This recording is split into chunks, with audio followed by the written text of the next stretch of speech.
Hey, awesome fractionators. Welcome to an awesome edition of Math with Miss Emilian. So here we go. We're going to really work hard today on these fractions and follow along with me.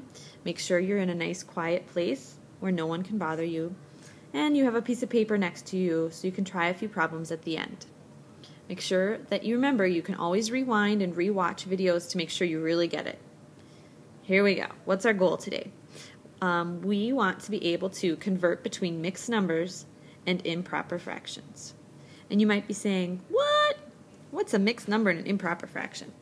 Well, a mixed number is when you have a whole number, like let's say 3, and you also have a fraction with it, like let's say 1/2. So you have a whole number and a fraction mixed together. So it's like 3 1/2 or 3 plus 1/2. Okay? And an improper fraction is when the numerator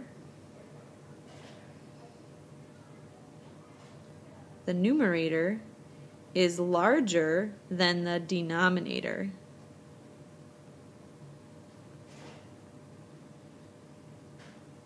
Like that.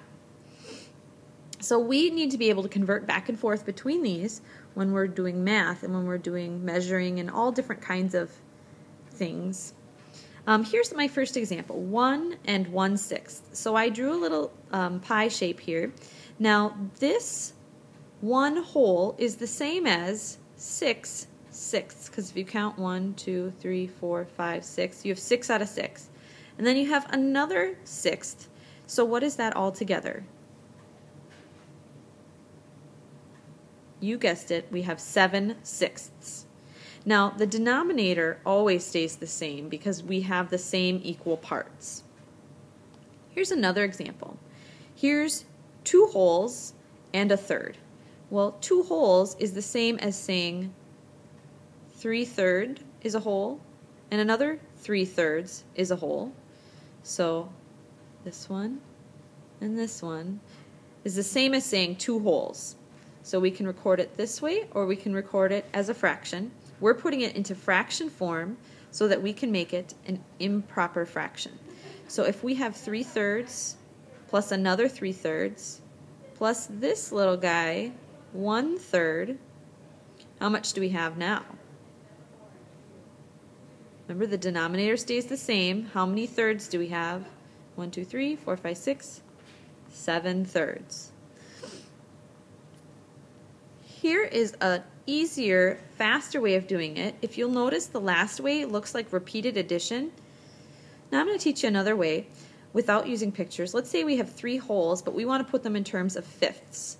So it's like saying 5/5, which is 1 whole, plus another whole, plus another whole. So really, it's like saying 15/5. We can do that another way using these little symbols. We can say 5 times 3, which is really this, and we're going to get 15, plus 4 more. So 5 times 3 is 15, plus 4 more is 19. And remember, what parts were we in? What's our denominator tell us? To be in fifths. 19 fifths is the same as 3 and 4/5. Now, we also need to be able to go the other way, go from an improper fraction, and these are improper, to mixed, no, to a mixed number. So, this symbol right here, you know already. What does it mean? You got it. It means division. So you can think of this in your head. You can think of how many 3's are in 7. Well, there's 2 3's in 7 with 1 left over. You can also think of it like this. It's 7 divided by 3. So you can do how we know how to do partial quotients.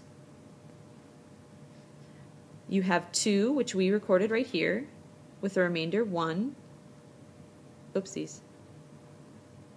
I found my error. My denominator needs to stay the same. And here's another one. 21 divided by 6. How many 6s are in 21? I'm going to try 3. That's 18. I have 3 remaining. So it's 3 whole numbers with 3 remaining out of 6. Remember, your denominators always stay the same. Now you try some. Write these down on your piece of paper. 1 and 2/6. You're going to convert that to an improper fraction. 4 and 7/8. And 3 and 1/5. Good luck, boys and girls. I can't wait to see what you come up with.